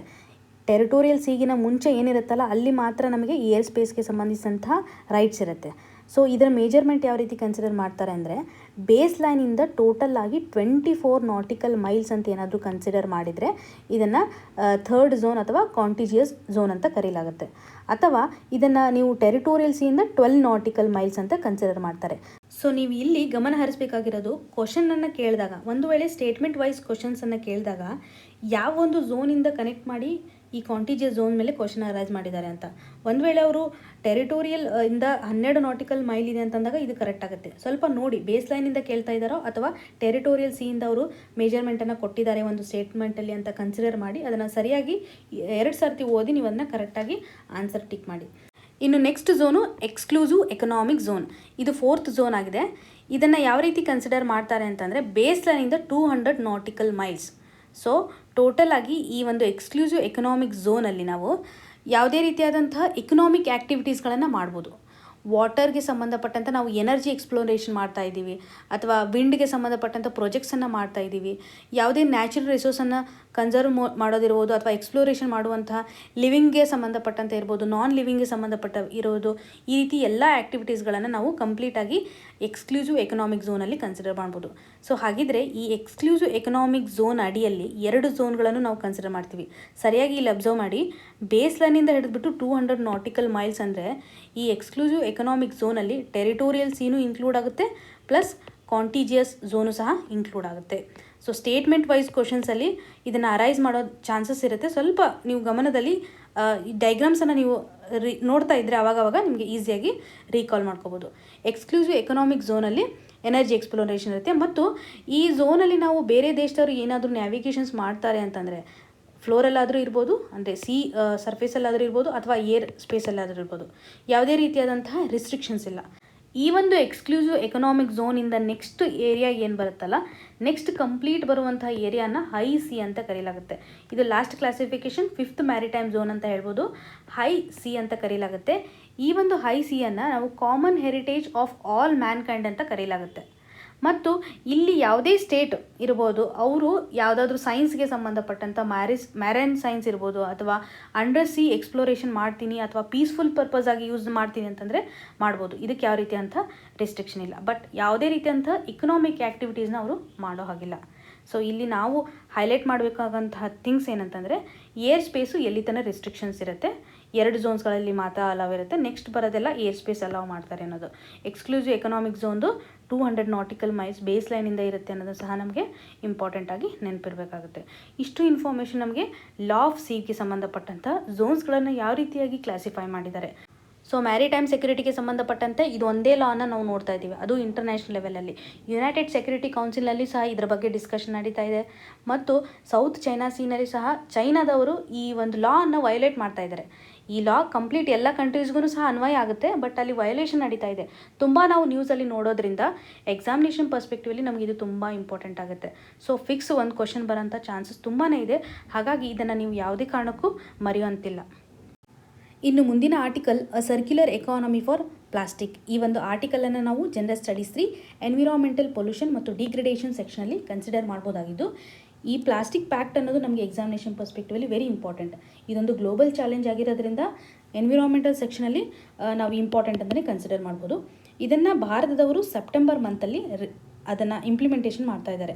ಸೊ CII ಕಂಡಕ್ಟ್ ಮಾಡುವಂತಹ ಆ್ಯನ್ಯುವಲ್ ಸಸ್ಟೈನಬಿಲಿಟಿ ಸಮಿಟ್ಟಲ್ಲಿ, CII ಅಂತಂದರೆ ಕಾನ್ಫೆಡರೇಷನ್ ಆಫ್ ಇಂಡಿಯನ್ ಇಂಡಸ್ಟ್ರಿ, ಇವ್ರ ಮೇನ್ ಕನ್ಸರ್ನ್ ಏನಂತಂದರೆ ಸೊಸೈಟಿನಲ್ಲಿ ಸಸ್ಟೈನಬಿಲಿಟಿ ಚಾಲೆಂಜಸ್ ತುಂಬ ಫೇಸ್ ಮಾಡ್ತಾ ಇದ್ದಾರೆ. ಈ ಒಂದು ಇಶ್ಯೂಸ್ಗಳನ್ನು ಅಡ್ರೆಸ್ ಮಾಡುವಂತಹ ಕಾರ್ಯವನ್ನು CII ಮಾಡ್ತಾ ಇದೆ. ಸೊ ಡೈರೆಕ್ಟಾಗಿ ನಾವು ಈ ಒಂದು ಆರ್ಟಿಕಲಲ್ಲಿರುವಂಥ ಹೈಲೈಟ್ಸನ್ನು 3 ಸೆಕ್ಷನಲ್ಲಿ ಅಂಡರ್ಸ್ಟ್ಯಾಂಡ್ ಮಾಡ್ಕೊಳೋಕ್ಕೆ ಟ್ರೈ ಮಾಡೋಣ. ಒಂದು, ಪ್ಲಾಸ್ಟಿಕ್ಗೆ ಸಂಬಂಧಪಟ್ಟಂತೆ ಯಾವ ರೀತಿಯಾದಂಥ ಇಶ್ಯೂಸ್ ಇದೆ, ಯಾವ ರೀತಿ ಅಡ್ರೆಸ್ ಮಾಡಬೇಕು ಅಂತ. ಇನ್ನೊಂದು, ಪ್ಲಾಸ್ಟಿಕ್ ಪ್ಯಾಕ್ಟ್ನಲ್ಲಿ ಯಾವ ರೀತಿಯಂಥ ಮಾಡೆಲನ್ನು ನಾವು ಇಂಪ್ಲಿಮೆಂಟ್ ಮಾಡೋಕ್ಕೆ ಟ್ರೈ ಮಾಡ್ತಾ ಇದ್ದೀವಿ. ಈ ಒಂದು ಇಂಪ್ಲಿಮೆಂಟೇಷನ್ ಲೆವೆಲಿಂದ ನಾವು ಯಾವ ರೀತಿಯಂಥ ಅಡ್ವಾಂಟೇಜಸ್ಗಳನ್ನು ತೊಗೋಬೋದು ಅನ್ನುವಂಥದ್ದು. ಮೊದಲನೇದಾಗಿ ಇಶ್ಯೂ ಆಫ್ ದ ಪ್ಲಾಸ್ಟಿಕ್ ವೇಸ್ಟಲ್ಲಿ ಇದರಲ್ಲಿ 2 ಪಾಯಿಂಟನ್ನು ಅವರು ಎಂಫಸೈಸ್ ಮಾಡಿದ್ದಾರೆ. ಮೊದಲೇದಾಗಿ ಸೆಂಟರ್ ಫಾರ್ ಇಂಟರ್ನ್ಯಾಷನಲ್ ಎನ್ವಿರಾನ್ಮೆಂಟಲ್ ಲಾ ಅವರು ಒಂದು ರಿಪೋರ್ಟನ್ನು ಬಿಟ್ಟಿದ್ದಾರೆ. 2019ನಲ್ಲಿದೆ ಅದು ರಿಪೋರ್ಟು. ಈ ರಿಪೋರ್ಟ್ನ ಆಧಾರದ ಮೇಲೆ 2050 ನಾವು ಎಷ್ಟು ಮಾಡ್ತೀವಿ ಅಂತಂದರೆ, ಈ ಒಂದು ಟಾರ್ಗೆಟ್ ಡೇಟಲ್ಲಿ ಪ್ಲಾಸ್ಟಿಕ್ ಪ್ರೊಡಕ್ಷನ್ ಎಷ್ಟಿರುತ್ತೆ ಅಂದರೆ 56 ಗಿಗಾಟನ್ನಷ್ಟು ನಾವು ಪ್ಲಾಸ್ಟಿಕ್ಕನ್ನು ಪ್ರೊಡ್ಯೂಸ್ ಮಾಡ್ತೀವಿ. ಇದರಿಂದ ಆಗುವಂತಹ ಗ್ರೀನ್ ಹೌಸ್ ಗ್ಯಾಸ್ ಎಮಿಷನ್ ಅಂತ ಏನು ಕರಿತೀವಲ್ಲ, ಇದು ಆಲ್ಮೋಸ್ಟ್ ಕಾರ್ಬನ್ ಬಜೆಟ್, ನಾವು ಟೋಟಲ್ ಆಗಿ ಕಾರ್ಬನ್ ಎಮಿಷನನ್ನು ಚೆಕ್ ಮಾಡಿದಾಗ ಈ ಒಂದು ಪ್ಲಾಸ್ಟಿಕ್ ಪ್ರೊಡಕ್ಷನಿಂದನೇ ನಾವು 10 to 13% ನೋಡ್ಬೋದು ಅನ್ನುವಂಥ ಒಂದು ರಿಪೋರ್ಟು. ಸೊ ಹಾಗಾಗಿ ಈ ಒಂದು ಕನ್ಸರ್ನನ್ನು ನಾವು ಇಮಿಡಿಯೇಟಾಗಿ ಅಡ್ರೆಸ್ ಮಾಡಬೇಕಾಗಿದೆ ಅನ್ನುವಂಥ ಒಂದು ಇಶ್ಯೂನ ರೈಸ್ ಮಾಡಿದ್ದಾರೆ. ಜೊತೆಗೆ ನಾವು ಒಂದು ಡೇಟಾ ಆಧಾರದ ಮೇಲೆಗೆ ಲೈವ್ಲಿಹುಡ್ ಕನ್ಸರ್ನನ್ನು ಯಾವ ರೀತಿ ಎಕ್ಸ್ಪ್ರೆಸ್ ಮಾಡಿದ್ದಾರೆ ಅಂತಂದರೆ, ಟೋಟಲ್ ಆಗಿ 1.5 to 4 ಮಿಲಿಯನ್ ಜನ ಏನು ಮಾಡಿದ್ದಾರೆ ಅಂತಂದರೆ ವೇಸ್ಟ್ ಪಿಕರ್ಸ್ ಇದ್ದಾರೆ. ಸೊ ಲೈವ್ಲಿಹುಡ್ ಡಿಪೆಂಡೆನ್ಸಿ ಜಾಸ್ತಿ ಇದೆ ಪ್ಲಾಸ್ಟಿಕ್ಗೆ ಸಂಬಂಧಪಟ್ಟಂತೆ. ಪ್ಲಾಸ್ಟಿಕ್ಕನ್ನು ಸೆಗ್ರಿಗೇಷನ್ ಮಾಡೋದಿರ್ಬೋದು, ಕಲೆಕ್ಷನ್, ಡಿಸ್ಪೋಸಲ್, ಈ ಥರ ಥಿಂಗ್ಸ್ಗಳನ್ನು ತುಂಬ ಜನ ಡಿಪೆಂಡೆನ್ಸಿಯನ್ನು ತೋರಿಸ್ತಾ ಇದ್ದಾರೆ. ಅವರ ಒಂದು ಇನ್ಕಮು ಸಹ ಇದರಿಂದ ಡಿಪೆಂಡ್ ಆಗಿದೆ. ಹಾಗಾಗಿ ನಾವು ಯಾವುದೇ ಪಾಲಿಸಿಯನ್ನು ಕ್ರಿಯೇಟ್ ಮಾಡಬೇಕಂತಂದರೆ ಅವ್ರಿಗೂ ಸಹ ಹಾರ್ಮ್ ಆಗದೇ ಇರುವಂಥ ಪಾಲಿಸೀಸ್ಗಳನ್ನು ಕ್ರಿಯೇಟ್ ಮಾಡಬೇಕು ಅನ್ನುವಂಥ ಇಶ್ಯೂ ಪಾರ್ಟಲ್ಲಿ ನಾವು ನೋಡಿದ್ವಿ. ನೆಕ್ಸ್ಟು ಪ್ಲಾಸ್ಟಿಕ್ನ ಪ್ಯಾಕ್ಟ್ ಯಾವ ರೀತಿ ಇದೆ, ಈ ಒಂದು ಮಾಡೆಲ್ನ ಯಾವ ರೀತಿ ಮಾಡೆಲ್ ಅಂತ ಕರಿತೀವಿ ಅಂತ ನೆಕ್ಸ್ಟ್ ಸೆಕ್ಷನಲ್ಲಿ ಶಿಫ್ಟ್ ಆಗೋದಾದರೆ, ಮೊದಲೇದಾಗಿ ಇದನ್ನು ಬಿಸ್ನೆಸ್ ಲೆಡ್ ಇನಿಷಿಯೇಟಿವ್ ಅಂತ ಕರಿತೀವಿ. ಈ ಒಂದು ಬಿಸ್ನೆಸ್ ಲೆಡ್ ಇನಿಷಿಯೇಟಿವ್ಸಲ್ಲಿ ನಾವು ಏನು ಮಾಡ್ತೀವಿ ಅಂದರೆ, ಪ್ಯಾಕಿಂಗ್ ವ್ಯಾಲ್ಯೂ ಚೈನನ್ನು ಎಲ್ಲ ಪ್ರಾಡಕ್ಟಿಗೂ ಸಂಬಂಧಪಟ್ಟಂತೆ ಇವಾಗ ಯಾರ್ಯಾರು ಇದ್ದಾರಲ್ಲ ಪ್ರತಿಯೊಬ್ಬರು ಈ ಒಂದು ಪ್ಯಾಕಿಂಗ್ ಚೈನ್ ಸಿಸ್ಟಮಲ್ಲಿ ಇದ್ದಾರಲ್ಲ ಅವ್ರನ್ನೆಲ್ಲನೂ ಗ್ಯಾದರ್ ಮಾಡುವಂಥ ಒಂದು ಬಿಸ್ನೆಸ್ ಮಾಡೆಲ್ ಅಂತ ಹೇಳ್ಬೋದು. ಬೇಸಿಕಲಿ ಈ ಒಂದು ಪ್ಯಾಕ್ಟಲ್ಲಿ ಇಂಟಿಗ್ರಲ್ ಫ್ರೇಮ್ವರ್ಕನ್ನು ಕ್ರಿಯೇಟ್ ಮಾಡ್ತಾ ಇದ್ದಾರೆ.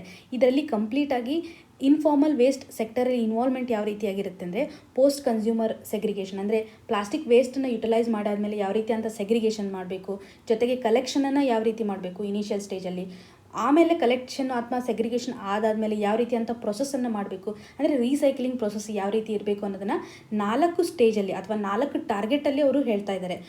ಮೊದಲನೇ ಹಂತದಲ್ಲಿ ನಾವು ಯಾವಾಗ ಪ್ಲಾಸ್ಟಿಕ್ ಪ್ಯಾಕಿಂಗ್ ಮಾಡ್ತಿರ್ತೀವಲ್ಲ ಅನ್ನೆಸೆಸರಿ ಪ್ಲಾಸ್ಟಿಕ್ ಯುಟಿಲೈಸ್ ಮಾಡೋ ಹಾಗಿಲ್ಲ. ಈ ಒಂದು ಸಿಚುವೇಷನನ್ನು ನಾವು ಎಲಿಮಿನೇಟ್ ಮಾಡ್ಬೋದು, ರೀಡಿಸೈನ್ ಮಾಡ್ಬೋದು ಅಥವಾ ಇನೋವೇಟಿವ್ ಆಗಿ ಥಿಂಕ್ ಮಾಡ್ಬೋದು, ಪ್ಲಾಸ್ಟಿಕ್ ಬದಲಾಗಿ ಬೇರೆ ಥಿಂಗ್ಸನ್ನು ಯುಟಿಲೈಸ್ ಮಾಡ್ಬೋದು. ಇದರಿಂದ ಫಸ್ಟ್ ಸ್ಟೇಜಲ್ಲೇ ನಾವು ಏನು ಮಾಡ್ತಾ ಇದ್ದೀವಿ, ಪ್ರಾಬ್ಲಮೆಟಿಕ್ ಪ್ಯಾಕಿಂಗನ್ನು ಎಲಿಮಿನೇಷನ್ ಮಾಡ್ತಾ ಇದ್ದೀವಿ ಫಸ್ಟ್ ಸ್ಟೇಜಲ್ಲಿ. ಸೆಕೆಂಡ್ ಸ್ಟೇಜಲ್ಲಿ ಏನು ಮಾಡ್ತಿದ್ದೀವಿ ಅಂತಂದರೆ ನಾವು ಯಾವುದೇ ಪ್ಲಾಸ್ಟಿಕ್ ಪ್ರೊಡಕ್ಷನ್ಸ್ ಏನು ಮಾಡ್ತಾ ಇದ್ದೀವಲ್ಲ ಅದನ್ನು ನಾವು ಎನ್ಶೋರ್ ಮಾಡಬೇಕು, ಅದನ್ನು ರಿಯೂಟಿಲೈಸ್ ಮಾಡ್ಬೋದು. ರೀಸೈಕಲ್ ಮಾಡುವಂಥ ಪ್ಲಾಸ್ಟಿಕನ್ನೇ ನಾವು ಮೊದಲು ಪ್ರೊಡಕ್ಷನ್ ಮಾಡೋದು. ನಮಗೆ ಆಲ್ರೆಡಿ ಗೊತ್ತಿರುತ್ತೆ ಪ್ಲಾಸ್ಟಿಕಲ್ಲಿ 2 ಟೈಪ್ ಇರುತ್ತೆ, ಒಂದು ರೀಸೈಕಲ್ ಮಾಡ್ಬೋದು, ಇನ್ನೊಂದು ರೀಸೈಕಲ್ ಮಾಡದೇ ಇರುವಂಥ 2 ಪ್ಲಾಸ್ಟಿಕ್ ಟೈಪ್ ಇರುತ್ತೆ. ಸೊ ಇದನ್ನು ಸಹ ನಾವು ಮೊದಲೇ ಎನ್ಶೋರ್ ಮಾಡೋದು, ಪ್ರೊಡಕ್ಷನ್ ಹಂತದಲ್ಲೇ ನಾವು ಡಿಸೈಡ್ ಮಾಡಬೇಕು ರೀಯೂಸಬಲ್ ಪ್ಲಾಸ್ಟಿಕನ್ನೇ ಜಾಸ್ತಿ ನಾವು ಪ್ರೊಡಕ್ಷನ್ ಮಾಡಬೇಕು. ಇನ್ನು ನೆಕ್ಸ್ಟ್ ಹಂತದಲ್ಲಿ ನಾವು ಏನು ಮಾಡ್ತೀವಿ, ಕಲೆಕ್ಷನ್ಗೆ ಟಾರ್ಗೆಟ್ ಮಾಡೋದು. ಮೊದಲನೇ 2 ಹಂತದಲ್ಲೂ ನಾವು ಪ್ರೊಡಕ್ಷನ್ ಮೇಲೆ ಫೋಕಸ್ ಮಾಡಿದ್ವಿ, ರಿಯೂಸಬಲ್ ಪ್ಲಾಸ್ಟಿಕನ್ನೇ ಫೋಕಸ್ ಮಾಡೋದು ಮತ್ತು ಪ್ರಾಬ್ಲಮೆಟಿಕ್ ಪ್ಯಾಕೇಜನ್ನು ನಾವು ರಿಮೂವ್ ಮಾಡೋದು, ಈ ಥರ ಥಿಂಗ್ಸ್ ಮೇಲೆ ಫೋಕಸ್ ಮಾಡಿದ್ದೀವಿ. ಥರ್ಡ್ ಒನ್ನಲ್ಲಿ ಈ ರೀತಿಯಾಗಿ ರಿಯೂಸಬಲ್ ಆದಮೇಲೆ ಅಂದರೆ ಯುಟಿಲೈಸ್ ಮಾಡಿ ತುರುವಾಗಿರುವಂಥ ಪ್ಲಾಸ್ಟಿಕ್ಸನ್ನು ನಾವು ಕಲೆಕ್ಟ್ ಮಾಡೋದು ವೆರಿ ಇಂಪಾರ್ಟೆಂಟ್. ಈ ಕಲೆಕ್ಟ್ ಮಾಡಿ ಅದನ್ನು ರೀಸೈಕ್ಲಿಂಗ್ ಪ್ರೊಸೆಸನ್ನು ನಾವು 3rd ಸ್ಟೇಜಲ್ಲಿ ಮಾಡ್ತಾ ಇದ್ದೀವಿ. ಸೊ 4ನೇ ಸ್ಟೇಜಲ್ಲಿ ಲಾಸ್ಟ್ ಸ್ಟೇಜಲ್ಲಿ ಏನು ಮಾಡ್ತಾ ಇದ್ದೀವಿ ಅಂದರೆ ನಾವೇನು ಇವಾಗ ಪ್ಯಾಕಿಂಗ್ ಮಾಡ್ತಾ ಇದ್ದೀವಲ್ಲ ಆ ಪ್ಯಾಕಿಂಗಲ್ಲಿ ರೀಸೈಕಲ್ ಆಗಿರುವಂಥ ಪ್ಲಾಸ್ಟಿಕ್ ಇರಬೇಕು ಅನ್ನೋದನ್ನು ಎನ್ಶೋರ್ ಮಾಡಬೇಕು. ಅಂದರೆ ಬೇಸಿಕಲಿ ನಾವು ಪ್ಯಾಕಿಂಗ್ ಹಂತದಲ್ಲಿ ರೀಸೈಕಲ್ ಆಗಿರುವಂಥ ಪ್ಲಾಸ್ಟಿಕ್ಸೇ ಜಾಸ್ತಿ ಇದೆ ಅನ್ನೋದನ್ನು ಎನ್ಶೋರ್ ಮಾಡಬೇಕು. ಪ್ರೊಡಕ್ಷನ್ ಆಗೋಕ್ಕಿಂತನೂ ಜಾಸ್ತಿ ನಾವು ರೀಸೈಕಲ್ ಥಿಂಗ್ಸನ್ನು ನಾವು ಯುಟಿಲೈಸ್ ಮಾಡುವಂತಹ ಥಿಂಗನ್ನು ಫೈನಲ್ ಹಂತದಲ್ಲಿ ನಾವು ಎನ್ಶೋರ್ ಮಾಡೋದ್ರಿಂದ ಈ ಒಂದು ಇನಿಷಿಯೇಟಿವನ್ನು ಸರ್ಕ್ಯುಲರ್ ಎಕಾನಮಿ ಫಾರ್ ಪ್ಲಾಸ್ಟಿಕ್ ಅಂತ ಕನ್ಸಿಡರ್ ಮಾಡ್ಬೋದು. ಈ ಒಂದು ಇನಿಷಿಯೇಟಿವ್ ಏಷ್ಯಾದಲ್ಲಿ ಫಸ್ಟ್ ಅಂತ ಕನ್ಸಿಡರ್ ಮಾಡಿದ್ದಾರೆ. ನಾವು ಇಂಪ್ಲಿಮೆಂಟ್ ಮಾಡಿದಾದಮೇಲೆ ಇದು ಸದ್ಯಕ್ಕೆ ಇದು ಆಲ್ರೆಡಿ ಆ್ಯಕ್ಟಿವ್ ಇರುವಂತಹ ಕಂಟ್ರಿಗಳು ಯಾವುದಂದರೆ UK, ಸೌತ್ ಆಫ್ರಿಕಾ ಮತ್ತು ಆಸ್ಟ್ರೇಲಿಯಾದಲ್ಲಿ ಇದು ಆಲ್ರೆಡಿ ಇದೆ. ಫಸ್ಟ್ ಟೈಮ್ ಇದು ಎಸ್ಟಾಬ್ಲಿಷ್ ಆಗಿರೋದು ಪ್ಲಾಸ್ಟಿಕ್ ಫ್ಯಾಕ್ಟ್ ಎಲ್ಲಿ ಅಂತಂದರೆ UK-ನಲ್ಲಿ 2018 ಆಲ್ರೆಡಿ ಎಸ್ಟಾಬ್ಲಿಷ್ ಆಗಿದೆ. ಗ್ಲೋಬಲ್ ಒಂದು NGO ಇದೆ ಇಲ್ಲಿ, ಸೊ WRAP ಅಂತ ಮೆನ್ಷನ್ ಮಾಡಿದ್ದಾರೆ. ಈ ಒಂದು NGOನ ಮೂಲಕ ಪ್ಲಾಸ್ಟಿಕ್ ಪ್ಯಾಕ್ಟು ಆಲ್ರೆಡಿ UK-ನಲ್ಲಿ ಇಂಟ್ರೊಡ್ಯೂಸ್ ಆಗಿದೆ. ಸೊ ಈ ಒಂದು ಪ್ಲಾಸ್ಟಿಕ್ ಪ್ಯಾಕ್ಟು ಇಂಡಿಯಾದಲ್ಲಿ ನೆಕ್ಸ್ಟ್ ಮಂತಿಂದನೇ ಆ್ಯಕ್ಟಿವ್ ಆಗಲಿದೆ. 2 ಆರ್ಗನೈಸೇಷನ್ ಕೊಲ್ಯಾಬ್ರೇಷನ್ ಮೇಲೆ ಇದನ್ನು ಜಾರಿಗೆ ತರಲಾಗುತ್ತೆ. ಒಂದನೇದು CII ಅಂದರೆ ಕಾನ್ಫೆಡರೇಷನ್ ಆಫ್ ಇಂಡಿಯನ್ ಇಂಡಸ್ಟ್ರಿ, ಇನ್ನೊಂದು WWF ಅಂದರೆ world wide fund for nature ಅಂತ. ಇವೆರಡೂ ಕೊಲಾಬ್ರೇಷನ್ ಮೂಲಕ ಪ್ಲಾಸ್ಟಿಕ್ ಪ್ಯಾಕ್ಟು ಜಾರಿಗೆ ಬರುತ್ತೆ. ಇನ್ನು ಈ ಒಂದು ಪ್ಯಾಕ್ಗೆ ಸಂಬಂಧಪಟ್ಟಂಥ ಉಪಯೋಗಗಳನ್ನು ನಾವು ನೋಡಿದಾಗ ಎಕನಾಮಿಕಲಿ ಇದು ನಮಗೆ ಇಂಪಾರ್ಟೆಂಟ್ ಆಗುತ್ತೆ. ಯಾಕೆ ಎಕನಾಮಿಕಲಿ ಆ್ಯಕ್ಟಿವಿಟೀಸ್ನ ಇನ್ಕ್ರೀಸ್ ಮಾಡುತ್ತೆ ಅಂತಂದರೆ ನಾವು ಒಂದು ವೇಸ್ಟ್ ಸೆಕ್ಟರನ್ನು ಕ್ರಿಯೇಟ್ ಮಾಡ್ತೀವಿ. ಇದಕ್ಕೆ ನೀವು ಇನ್ಫ್ರಾಸ್ಟ್ರಕ್ಚರನ್ನು ಕ್ರಿಯೇಟ್ ಮಾಡಬೇಕು, ಇದರಿಂದ ನಾವು ಇನ್ವೆಸ್ಟ್ಮೆಂಟನ್ನು ಕೊಡಬೇಕಾಗುತ್ತೆ, ಜಾಬ್ಸ್ ಕ್ರಿಯೇಷನ್ ಆಗುತ್ತೆ. ಇದರಿಂದ ಎಕನಾಮಿಕ್ ಆ್ಯಕ್ಟಿವಿಟಿ ಅನ್ನೋದು ಏನಿರುತ್ತಲ್ಲ ಅದು ಇನ್ಕ್ರೀಸ್ ಆಗುತ್ತೆ ಅನ್ನೋಂತಹ ಒಂದು ಪಾಯಿಂಟ್ ಇದೆ. ಇನ್ನೊಂದು EPR ಫ್ರೇಮ್ವರ್ಕ್ನ ಸಪೋರ್ಟ್ ಮಾಡುತ್ತೆ. EPR ಫ್ರೇಮ್ವರ್ಕ್ ಅಂದರೆ ಎಕ್ಸ್ಟೆಂಡೆಡ್ ಪ್ರೊಡ್ಯೂಸರ್ ರೆಸ್ಪಾನ್ಸಿಬಿಲಿಟಿ ಫ್ರೇಮ್ವರ್ಕ್ ಏನಿತ್ತಲ್ಲ, ನಾವು ಸಾಲಿಡ್ ವೇಸ್ಟ್ ಮ್ಯಾನೇಜ್ಮೆಂಟನ್ನು ಸ್ವಚ್ಛ ಭಾರತದ ಅಡಿಯಲ್ಲಿರುವಂತಹ ಈ ಒಂದು ಕಮಿಟ್ಮೆಂಟನ್ನು ಸಹ ಅಚೀವ್ ಮಾಡೋದರಲ್ಲಿ ಇದು ನಮಗೆ ಹೆಲ್ಪ್ ಆಗುತ್ತೆ. ಮತ್ತು ಪ್ಲಾಸ್ಟಿಕ್ ಪ್ರೊಡಕ್ಷನ್ಗೆ ಸಂಬಂಧಪಟ್ಟಂತೆ ಎಂಟೈರ್ಲಿ ಪ್ರೊಡಕ್ಷನ್ ಮತ್ತು ಮ್ಯಾನೇಜ್ಮೆಂಟ್ ಯಾವ ರೀತಿಯಾಗಿ ಇರಬೇಕು ಅನ್ನುವಂಥ ಸ್ಟ್ರಾಂಗ್ ಎಕೋಸಿಸ್ಟಮನ್ನು ಬಿಲ್ಡ್ ಮಾಡೋದ್ರಲ್ಲೂ ಸಹ ಪುಷ್ ಮಾಡುವಂಥ ಕೆಲಸವನ್ನು ಇದು ಮಾಡ್ತಾ ಇದೆ. ಜೊತೆಗೆ ಸರ್ಕ್ಯುಲೇಟರಿ ಪ್ಲಾಸ್ಟಿಕ್ ಅಂತಂದರೆ ನಾವೇನು ಈ ಒಂದು ರೀಸೈಕಲಿಂಗ್ ಮಾಡೋದ್ರಿಂದ ಇದು ಸೊಸೈಟಿಗೆ ಎಕನಾಮಿಕಲಿ ಬೆನಿಫಿಟ್ ಆಗುತ್ತೆ. ಜೊತೆಗೆ ನಮ್ಮದು ಮೇನ್ ಟಾರ್ಗೆಟ್ ಏನಿದೆ, ಪೊಲ್ಯೂಷನನ್ನು ಟ್ಯಾಕಲ್ ಮಾಡುವುದೇ ಮೇನ್ ಟಾರ್ಗೆಟ್ ಇದೆ, ಇದನ್ನು ಅಚೀವ್ ಮಾಡೋದ್ರಲ್ಲಿ ಹೆಲ್ಪ್ ಆಗುತ್ತೆ ಅನ್ನುವಂಥ ಅಡ್ವಾಂಟೇಜಸನ್ನು ನಾವು ಇಲ್ಲಿ ನೋಡಬಹುದಾಗಿದೆ. ಸೊ ಒಟ್ಟಾರೆಯಾಗಿ ನಾವು ಇಷ್ಟೊತ್ತನ ಡಿಸ್ಕಸ್ ಮಾಡಿರುವಂಥ ಆರ್ಟಿಕಲನ್ನು ಸಮರೈಸ್ ಮಾಡೋದಾದರೆ ಈ ಒಂದು ಪ್ಲಾಸ್ಟಿಕ್ ಪ್ಯಾಕ್ಟ್ ನಮಗೆ ಸೊಸೈಟಿಗೂ ಹೆಲ್ಪ್ ಆಗುತ್ತೆ, ಇಕನಾಮಿಕಲ್ಲೂ ಹೆಲ್ಪ್ ಆಗುತ್ತೆ ಮತ್ತು ಎನ್ವಿರಾನ್ಮೆಂಟಿಗೂ ಹೆಲ್ಪ್ ಆಗುತ್ತೆ. ಮೇನ್ಸಲ್ಲಿ ಆನ್ಸರ್ ಬರೆಯುವಾಗ ಇದು ತುಂಬ ಇಂಪಾರ್ಟೆಂಟ್ ಎಕ್ಸಾಂಪಲ್ ಆಗುತ್ತೆ. ಜೊತೆಗೆ ನಮಗೆ ಪ್ರಿಲಿಮ್ಸಲ್ಲೂ ಸಹ ಪ್ಯಾಕ್ಟಿಗೆ ಸಂಬಂಧಪಟ್ಟಂಥ ಫೀಚರ್ಸ್ಗಳು ಬರೋಂಥ ಚಾನ್ಸಸ್ ತುಂಬ ಇದೆ. ಸೊ ಹಾಗಾಗಿ ಇದನ್ನು ಸಹ ನೀವು ನೆಗ್ಲೆಕ್ಟ್ ಮಾಡುವಂತಿಲ್ಲ. ಇನ್ನು ಮುಂದಿನ article glaciers will keep shrinking IPCC report. ಈ ಆರ್ಟಿಕಲನ್ನು ನಾವು ಜನರಲ್ ಸ್ಟಡೀಸ್ 1 ಫಿಸಿಕಲ್ ಜಿಯೋಗ್ರಫಿ ಸೆಕ್ಷನಲ್ಲಿ ಕನ್ಸಿಡರ್ ಮಾಡಬಹುದಾಗಿದ್ದು, IPCC ಅವರ ರಿಪೋರ್ಟ್ನ ಪ್ರಕಾರ ಭಾರತದಲ್ಲಿ ಹಿಂದೂ ಕುಶ್ ಹಿಮಾಲಯನ್ ರೀಜನ್ ಏನಿದೆಯಲ್ಲ ಇಲ್ಲಿ ಗ್ಲೇಷಿಯರ್ಸ್ಗಳು ರಿಟ್ರೀಟ್ ಆಗ್ತಾ ಇದೆ. ಸೊ ಇದಕ್ಕೆ ಮೇನ್ ಕಾರಣ ಡೆಫಿನೆಟ್ಲಿ ಕ್ಲೈಮೇಟ್ ಚೇಂಜ್. ಇದರಿಂದಾಗಿ ಗ್ಲೇಷಿಯರು ತಮ್ಮ ಏನು ಅಕ್ಯುಮಿಲೇಷನ್ ಅಥವಾ ತಮ್ಮ ಮಾಸ್ ಏನಿರುತ್ತಲ್ಲ ಅದನ್ನು ಕಡಿಮೆ ಮಾಡ್ತಾ ಇದೆ, ಸ್ನೋ ಕವರಿಂಗ್ ಏನಿದೆಯಲ್ಲ ಕಡಿಮೆ ಆಗ್ತಿದೆ ಅನ್ನೋಂಥ ಪಾಯಿಂಟು. ಇದರ ಜೊತೆಗೆ ಈ ಒಂದು ಆರ್ಟಿಕಲಲ್ಲಿ ಪರ್ಮಾಫ್ರಾಸ್ಟ್ ಥಾಯಿಂಗ್ ಅಂತ ಮೆನ್ಷನ್ ಮಾಡಿದ್ದಾರೆ. ಏನು ಹಾಗಂದರೆ ನಾರ್ಮಲಿ ನಮಗೆ ಗ್ಲೇಷಿಯರ್ ಮೆಲ್ಟಿಂಗ್ ಯಾವ ರೀತಿ ಆಗುತ್ತೆ, ಕ್ಲೈಮೇಟ್ ಚೇಂಜಿಂದ ಟೆಂಪ್ರೇಚರ್ ಜಾಸ್ತಿ ಆಗುತ್ತೆ, ಇದ್ರ ಬಗ್ಗೆ ಎಲ್ಲ ಜನರಲಾಗಿ ಗೊತ್ತಿರುತ್ತೆ. ಆದರೆ ಪರ್ಮಾಫ್ರಾಸ್ಟ್ ಥಾಯಿಂಗಿಂದ ಆಗುವಂಥ ಇಂಪ್ಯಾಕ್ಟು ಯಾವ ಒಂದು ಕಂಡೀಷನ್ನ ಕನ್ಸಿಡರ್ ಮಾಡ್ತೀವಿ ಅಂತ ನಾವು ಸ್ಟ್ಯಾಟಿಕ್ ಪೋರ್ಷನಲ್ಲಿ ಕಲ್ತಿರ್ತೀವಿ. ಸೊ ಪರ್ಮಾಫ್ರಾಸ್ಟ್ ಅಂದರೆ ಹಿಮಾಲಯನ್ ರೀಜನಲ್ಲಿ ಗ್ರೌಂಡ್ ಲೆವೆಲ್ ಅಂತ ಏನು ಕರಿತೀವಲ್ಲ, ಈ ಒಂದು ಗ್ರೌಂಡಲ್ಲಿ ಮಿನಿಮಮ್ -32 ಡಿಗ್ರಿ ಸೆಲ್ಸಿಯಸ್ ಅಂತ ಟೆಂಪ್ರೇಚರು 2 ಇಯರ್ ತನೂ ಹೀಗೆ ಕಂಟಿನ್ಯೂ ಆಗಿದ್ದರೆ ಸಮ್ಟೈಮ್ಸ್ ಇದು ಪರ್ಮನೆಂಟ್ ಇರುತ್ತೆ. ಈ ಒಂದು ಸಿಚುವೇಷನನ್ನು ನಾವು ಪರ್ಮಾಫ್ರಾಸ್ಟ್ ಅಂತ ಕರೆಯಲಾಗುತ್ತೆ. ಸೊ ಈ ಕ್ಲೈಮೇಟ್ ಚೇಂಜಿಂದಾಗಿ ಬರೀ ಗ್ಲೇಷಿಯರ್ ಮೆಲ್ಟ್ ಆಗೋದಷ್ಟೇ ಅಲ್ಲ, ಪರ್ಮಾಫ್ರಾಸ್ಟ್ ಕಂಡೀಷನ್ನು ಸಹ ಚೇಂಜ್ ಆಗ್ತಾ ಇದೆ, ಪರ್ಮಾಫ್ರಾಸ್ಟ್ಗಳು ಸಹ ಮೆಲ್ಟ್ ಆಗ್ತಾ ಇದೆ. ಇದರಿಂದ ನಾವು ಬರೀ ಅಲ್ಲಿ ವಾಟರ್ ಮತ್ತು ಸಾಯಿಲ್ ಫಾರ್ಮೇಷನ್ ಆಗೋದನ್ನು ನೋಡ್ತಾ ಇದ್ದೀವಿ ಹಿಮಾಲಯನ್ ರೀಜನಲ್ಲಿ. ಇದರಿಂದ ಮೇನ್ ಇಂಪ್ಯಾಕ್ಟ್ ಅಂದರೆ ಫ್ರೋಝನ್ ಕಂಡೀಷನಲ್ಲಿದ್ದಾಗ ಎಲ್ಲ ಮೈಕ್ರೋಬಿಯಲ್ ಆ್ಯಕ್ಟಿವಿಟೀಸ್ ಏನಿರುತ್ತಲ್ಲ ಸಾಯಿಲಲ್ಲಿ ಅದು ಕಂಪ್ಲೀಟಾಗಿ ಝೀರೋ ಕಂಡೀಷನಲ್ಲಿರುತ್ತೆ. ಯಾವುದೇ ರೀತಿಯಂಥ ಕಾಂಟ್ರಿಬ್ಯೂಷನ್ ಇರಲ್ಲ, ಡೀಕೇಯಿಂಗ್ ಪ್ರೊಸೆಸ್ ಈ ಥರ ಯಾವ ಥಿಂಗ್ಸು ಆಗ್ತಿರಲ್ಲ. ಬಟ್ ಇವಾಗ ಪರ್ಮಾಫ್ರಾಸ್ಟ್ ಎಲ್ಲ ಮೆಲ್ಟ್ ಆಗೋದ್ರಿಂದ ಸಾಯಿಲ್ ಆರಾಮಾಗಿ ಏರ್ಗೆ ಎಕ್ಸ್ಪೋಸ್ ಆಗುತ್ತೆ. ಇದರಿಂದ ಅಲ್ಲಿ ಮೈಕ್ರೋಬಿಯಲ್ ಆ್ಯಕ್ಟಿವಿಟಿ ಜಾಸ್ತಿ ಆಗುತ್ತೆ. ಇದರಿಂದ ನಮ್ಮ ಎನ್ವಿರಾನ್ಮೆಂಟಿಗೆ ಕಾರ್ಬನ್ ಡಿಕಾಂಪೋಸ್ ಆಗೋದ್ರಿಂದ ಕಾರ್ಬನ್ ಕಾಂಟ್ರಿಬ್ಯೂಷನ್ ಸಹ ಇನ್ಕ್ರೀಸ್ ಆಗ್ತಾ ಹೋಗುತ್ತೆ. ಸೊ ಅಲ್ಟಿಮೇಟ್ಲಿ ಇದು ಎನ್ವಿರಾನ್ಮೆಂಟಿಗೆ ಹೈಯೆಸ್ಟ್ ಥ್ರೆಟನ್ನು ಕಾಸ್ ಮಾಡೋದ್ರಿಂದ ಕೊನೆಯದಾಗಿ ಇದಕ್ಕೆ ಏನು ಸೊಲ್ಯೂಷನ್ ಅಂತಂದರೆ ಎಮಿಷನ್ ಕಟ್. ಸೊ ನಾವು ಮೊದಲೇ ಆರ್ಟಿಕಲಲ್ಲೇ ಆಲ್ರೆಡಿ ನೋಡಿದ್ದೀವಿ, ಎಮಿಷನನ್ನು ನಾವು ಕಂಟ್ರೋಲ್ ಮಾಡೋದ್ರಿಂದ ಗ್ಲೋಬಲ್ ವಾರ್ಮಿಂಗನ್ನು ಕಂಟ್ರೋಲಿಗೆ ತರ್ಬೋದು. IPCC ಅವರು ಕರೆಕ್ಟಾಗಿರುವಂಥ ಮೇಜರ್ಸನ್ನು ತೊಗೊಳೋದಕ್ಕೋಸ್ಕರ ಪಾಲಿಸೀಸನ್ನು ತರ್ತಾ ಇದ್ದಾರೆ. ಅವರು ಕೊಡುವಂಥ ಈ ಒಂದು ಅಸೆಸ್ಮೆಂಟ್ ರಿಪೋರ್ಟ್ ನಮಗೆ ಎಕ್ಸಾಮಿನೇಷನ್ ಪರ್ಸ್ಪೆಕ್ಟಿವಲ್ಲಿ ತುಂಬ ಇಂಪಾರ್ಟೆಂಟ್ ಆಗುತ್ತೆ.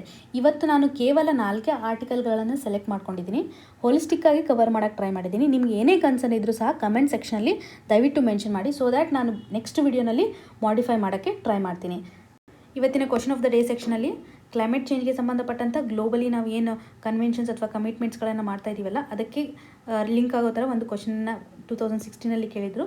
ಇದರ ಬೇಸ್ ಮೇಲೆ ಇದೆ. ಇದಕ್ಕೆ ಸರಿಯಾದ ಉತ್ತರವನ್ನು ನೀವು ಕಮೆಂಟ್ ಸೆಕ್ಷನಲ್ಲಿ ಮೆನ್ಷನ್ ಮಾಡಿ ಅಂತ ಹೇಳ್ತಾ ಧನ್ಯವಾದಗಳು. All the very best.